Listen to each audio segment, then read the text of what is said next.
Sa loob ng 2 araw at 2 gabi nila sa barko ay magkita-dili ang dalawa. Pumasok lang si Adam sa cabin para magpalit ng damit. Yun ay kung alam nitong wala siya at nasa dining room. Hindi niya mapaniwalaan ang ikinikilos nito. She knew she was beautiful and that was without conceit because boys followed her. Sinusuyo siya.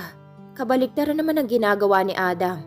Para siyang may sakit na nakakahawa kung iwasan nito. Adam's not a boy, Jess. He's a man. Bulong ng kabilang bahagi ng isip niya. Yun mismo ang dahilan kung bakit naaakit siya rito. So right there and then, Carmela decided she would make Adam fall in love with her. Pagdating sa hacienda ay nasa kanya lahat ng pagkakataon dahil magkakasama sila nitong parati sa paghahanda para sa kasal ng papa niya at kapatid nito. To Carmela's disappointment, ang kasunod nilang pagkikita ni Adam matapos silang dumaong at ibaba siya nito sa bahay hacienda ay sa simbahan na. Bagaman 6 na linggo pa bago ang takdang kasal ay hindi nangyari ang inaasam niya na magkikita sila nito parate. Kahit ang rehearsal sa kasal ay hindi dinadaluhan ni Adam. Ayon kay Elaine at sa papa niya ay abala si Adam sa kabilang farm dahil inabot ng salot ang mga pananim doon. Nalaman din niya mula kay Elaine na sinabi ni Adam na hindi kailangan ng rehearsal sa paglalakad sa simbahan. Na kung hindi nito aasikasuhin ang nasalantang pananim, ay malamang nawala silang kikitain sa taong iyon. Hanggang sa dumating ang mismong araw ng kasal ng ama at ni Elaine. Carmela was so excited, higit pa marahil kesa sa nararamdaman ni Elaine. Nang makita niyang pagdating ni Adam sa bahay hacienda, ay nakulong sa lalamunan niyang hininga. Sa pakiramdam niya ay siyang ikakasal at si Adam ang bridegroom. Kung gwapo at nice si Adam sa faded blue jeans, flayed shirt at rubber shoes ay higit sa formal nitong kasuotan.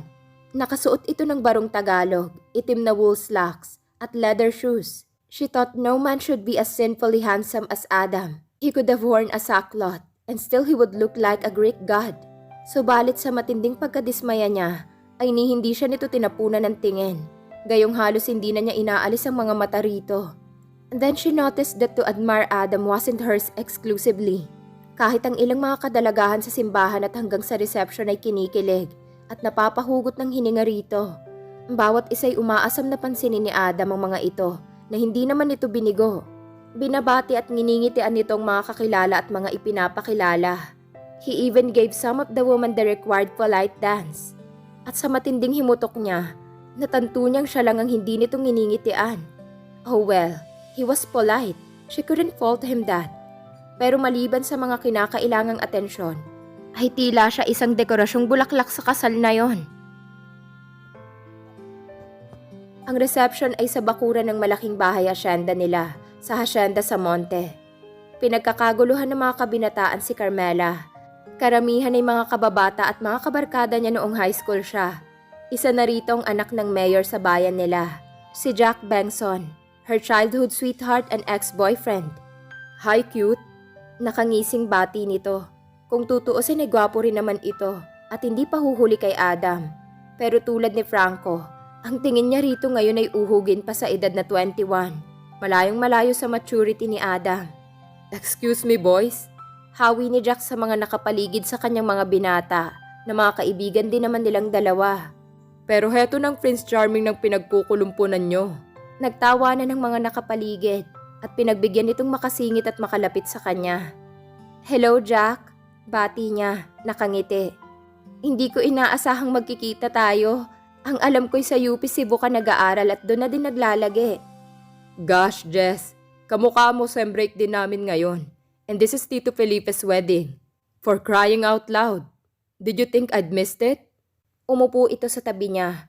Iyong upong kahit hangin ay hindi makaraan sa pagitan ng mga braso nila. Napakaganda mo ngayon, Jess. Dugtong nito. Namumungay ang mga mata. She rolled her eyes. Hindi pa rin nagbabagong kababata at dating nobyo. Jack was the happy-go-lucky type. Laging nakangiti, galaw-gaw at bagaman presko. He was adorable. Lamang hindi ito ang crush niya at nalipat na yun kay Adam. Matagal ko nang alam na maganda ako, Jack. Anyway, thank you for stressing the obvious. Ganting biro niya. Hindi ko sasabihing mayabang ka dahil totoo naman. You are so lovely, Jess. I could die. She laughed. Jack, iniirapan ako ng girls. Sinulyapan niya ang ilang mga kasing edad nila sa bulwagan na nakatingin sa kanila. Ang ilan ay mga dating classmate. Some were new faces. Kinawayan at nginitian ni Carmela ang mga kakilala. Jess, love, para mo namang hindi ako kilala. I hate girls who do the chasing. Hinawakan siya nito sa kamay at hinila patayo at iginiya sa bulwagan. Let's dance, cutie pie. Napilitang sumunod si Carmela. Nasa dance floor sila nang mapadakong pansin niya kay Adam. Bigla ay tila may paru-parong lumilipad sa loob ng sikmura niya. Kasalukuyan siyang iniikot ni Jack sa sayaw na rock nang mapuna niyang isang babaeng lumapit kay Adam. Maganda, maputi, at nice. Maiksing-maiksi ang nakastyle na buhok. Totoong mahaba ang pulang damit. Ankle length. Subalit hanggang balakang naman ang haba ng slit sa tagiliran. Abruptly she stopped swirling. Nanatili na lang siyang nakatayo sa gitna ng bulwagan habang umiindak si Jack na napakunot noo. This isn't a statue dance, cutie pie. Wika nito at akma siyang iikot nang pigilin niya ang kamay nito. Sinong babaeng yon? Inginuso niyang kausap ni Adam. Nilingon ni Jack ang inginunguso niya. V specific, cutie pie. Sino sa maraming babaeng bisita ang tinutukoy mo? Yung nakapulat kausap ng kapatid ni Auntie Elaine. Oh, that's Melissa, dad's secretary. Ganda, no? Nakangising sabi nito. Kung hindi nga lang alam ni Mommy na faithful sa kanya si Daddy, baka pinagselosan na yan. Bakit ba? Idinugtong nito ang tanong nang manatili siyang nakatitig. Nagkibit siya ng mga balikat at muling sumayaw. Wala lang, bagong muka. Sagot niya, nakatitig pa rin. Sa pagkakataong yun ay nakakapit na ang babae sa braso ni Adam at nagsimula na rin siyang makadama ng paninibugho. Hindi ka naman kasi naglalagi rito sa atin. Sa bayan nakatira yan, 3 taon na sila rito. Ang mga magulang niyang nakabili sa dating bahay ni na Mr. Go. Yung bang may pharmacy at malapit sa munisipyo? Hindi siya sumagot. Hustong nagbagong musika at mula sa rock ay naging slow drag. Hinapit siya ni Jack at nakulong siya sa mga bisig nito. Ano ka ba? Mauubusan ako ng oxygen sa ginagawa mo. Birong saway niya. No problem, bibigyan kita ng mouth-to-mouth resuscitation. He teased. Jack! I miss you, Jess. Ang daming babae pero hindi ka nawaglit sa isip ko. Seryoso na ang tinig nito. Huminga ng malalim si Carmela at bahagyang itinulak ito upang makalayo siya ng kaunti. Do not rekindle a dying flame, Jack. Seryoso din niyang sagot, kasabay ng pagsulyap sa dako ni na Adam at Melissa. Nakita niya nang hilain ni Melissa si Adam sa gitna ng dance floor. Iilan lang ang nagsasayaw sa malaking sala, kaya hindi gaanong malayo ang dalawa sa kanila. May relasyon ba si Adam at ang Melissa na yan? Muli niyang tanong sa kunway casual na paraan. Balitang magkasintahan ng dalawa. Madalang pa sa patak ng ulan kung umuwi rito si Adam. Pero sa tuwing narito siya ay lagi silang magkasama.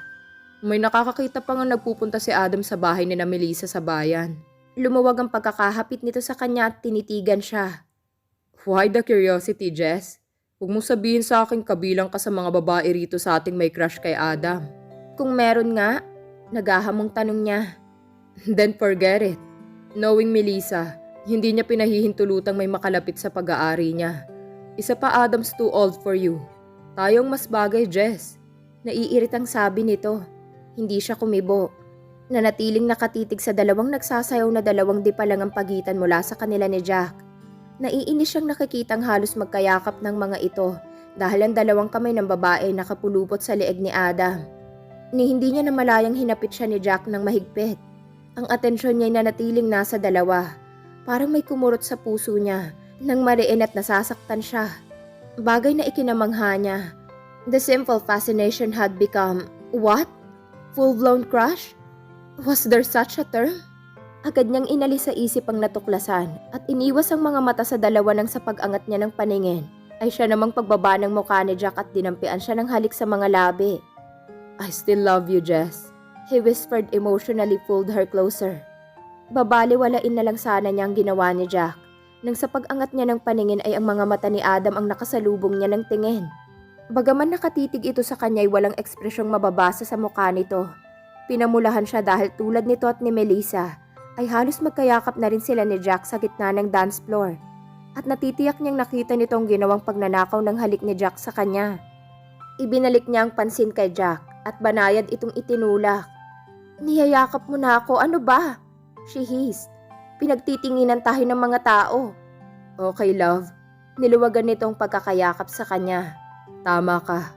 Hindi kita dapat yakapin at hagkan sa harap ng maraming tao. Nadala ko ng pananabik ko sa'yo. Tara sa likod, dun sa gazebo. Bago pa siya makareklamo ay hinila na siya nito paalis ng dance floor. Bantulot siyang sumunod. Sa garden sa may likuran ng bahay nila siya nito dinala. It almost looked like a greenhouse, except that it had no net walls and no ceiling. Mula sa karamihan ng tao ay natatakpan yun ng malalagong halamanan at ng mga dwarf trees. Naroon sa gitna ng gazebo at mula roon matatanaw ang dagat na mahigit 100 metro ang layo. Ang gazebo ay sintanda na yata nilang dalawa ni Jack. Pribadong bahaging yun ng bakuran ni na Carmela at hindi pinahihintulutan ng sinumang tauhan sa asyenda na magtungo roon dahil sa mga dwarf plants at orchids na alaga ng mama niya nung nabubuhay pa ito. Kung nasa asyenda rin lang siya, inaako niyang pag-aalaga sa mga yon. Mga bata pa lang sila ni Jack ay pahingahan at laruan na nilang dakong yon. Hindi tayo dapat umalis doon, Jack. Naiinis niyang sabi. Jack, nahahanapin tayo ng mga magulang natin. Jess, walang maghahanap sa atin. Lahat ng atensyon ay nasa mga bagong kasal kaya libre tayo. Solo natin ang lugar na to tulad din noon. Padabog na naupo sa upuan si Carmela. Sumunod si Jack na agad siyang niyakap at hinalikan sa leeg. Oh, how I miss you, Jess. Bakit hindi mo sinasagot ang mga sulat ko sa'yo? Hindi niya malaman kung magagalit o matatawa rito. Nang magtungo siya sa Maynila pagkatapos ng huling semestral vacation last year, ay tinapos niyang relasyon nilang dalawa. Stop it, Jack! Please! Baka may biglang dumating. Itinulak niya ang kababata subalit hindi siya pinakawalan nito. Huwag kang killjoy, Jess. Alam nating parehong private itong lugar na to. Isa pa'y dati na naman nating ginagawa to ah. Dati. That's the operative word. Baka nakakalimutan mo nag-break na tayo last summer. She glared at him. Tinapos ko ng lahat sa atin, hindi ba? If there is one thing I hate, ay ang two-timer. Noong nakaraang bakasyon ay sumama siya sa papa niya nang magtungo ito sa Cebu para mamili ng mga fishing tool. Habang namimili ng gamit ang amay, nag-shopping naman siya sa mall. Doon niya hindi inaasahang nakita si Jack na may kasamang iba at nakaakbay pa ito sa kadate. Nang gabi ring yun ay siya mismong nagtungo sa dormitory ni Jack. Sa pagkamangha nito, tinapos ang relasyon nilang dalawa. You did not allow me to explain. Protesta nito. At hindi naman ako pumayag na mag-break tayo ah. Alright, nagkamali akong minsan. Hindi mo na ba ako mapagbibigyan? Seryoso ito pero hindi ito aware na isang linya ng kantang nagawa nitong bigkasin. Natawa ng malakas si Carmela. Two-timer ka na'y wala ka pang originality. Pati ba naman linya ng kanta ginagaya mo? Namula si Jack. Hindi ako makapaniwalang pinagtatawanan mo ako habang ibinubuhos kong laman ng puso ko sa'yo. May himig hinanakit ang tinig nito. Pumormal si Carmela. Nagbuntong hininga. I am sorry, Jack. Masasabi kong napaka-unforgiving ko pagdating sa kataksilan. But then, we can still be the best of friends, di ba? We can be both friends and sweethearts, Jess. Hinagkan siya nito sa sentido. She sighed. If you noticed, sa umpisa lang ako nagalit nang malaman kong ginawa mo. Para bang binigyan lang niyo ng daan ng breakup natin. Maybe we made a mistake back in high school, Jack. Para lang naman talaga tayo magkapatid, di ba? Magkaibigan ng pamilya natin. Sabay halos tayong nagsilaki at nagkaisip. Magkalaro at magkababata tayo. So please, let's not spoil it. Ayokong kapatid kita, Jess. I want you to be my girl. You are actually still my girl. Muli siya nitong pinupog ng halik. Sa muka, sa leeg, sa nakahantad niyang mga balikat dahil off-shouldered ang gown niya. At nang akmang hagkan siya nito sa mga labi, ay mabilis niyang iniwas ang muka. Sa sulok ng bibig niya tumama ang mga labi nito. Isang tikhim ang naging dahilan upang mapahinto sa ginagawa si Jack. Magkasabay nilang nilingon ng pinanggalingan niyon. Napahugot ng hininga si Carmela nang makitang nakatayo sa di kalayuan si Adam. Paano ito nakarating sa malapit sa gazebo nang hindi man lang nila namamalayan? Sandaling nagsalubong ang mga kilay nito sa pagkakatitig sa kanilang dalawa. Pero sandali lang yon. At iglap din bumalik ang blankong ekspresyon nito sa muka. Ipinahahanap ka ng papa mo, Carmela. Narito ka lang pala't nakikipag... Hindi nito itinuloy ang sinasabi. Sa halip ay nanatiling nakahinang sa kanyang mga mata nito. Kung ako ikaw ay babalik na ako sa loob at baka sa halip na isang masayang okasyon ng araw na ito'y masamahan pa ng iskandalo. Pribadong lugar na to, Adam. Jack reasoned out. That looked a little bit guilty. It may be so, pero hindi lahat ng bisita ay alam yon. The coldness in his voice almost made Carmela shiver. Pagkatapos siyang tingnan ay tumalikod na ito, naiwan siyang nakasunod ng tingin. Ni hindi siya makaapuhap ng sasabihin. Anong iniisip nito sa dinatnang eksena nila ni Jack? Unang nakabawi si Jack. I'm sorry, sweetheart. Nahihiyang sabi nito.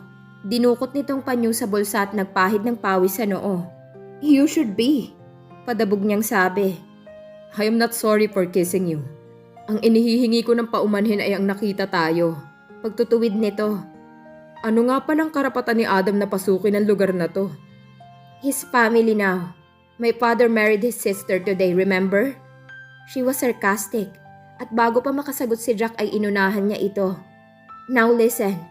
Let us just be friends or nothing at all. Tumaas ang tinig niya. Naroon ang finality sa sinasabi. Nang hindi kumibo si Jack at nanatiling nakatitig lang sa kanya, ay tumayo siya upang iwan ito. Maagap na nahawakan itong braso niya. Don't be cross, Jess. Inalis niya ang kamay nito sa braso niya at nagmamadaling humakbang palabas ng gazebo. All right, friends. Lumingon siya. Nakita niyang resignation at lungkot sa mga mata nito. She sighed. Somehow alam niyang totoong mahal siya ng dating nobyo. Pero wala siyang magagawa dahil iyon lang ang kaya niyang ibigay rito. Friends, she said softly.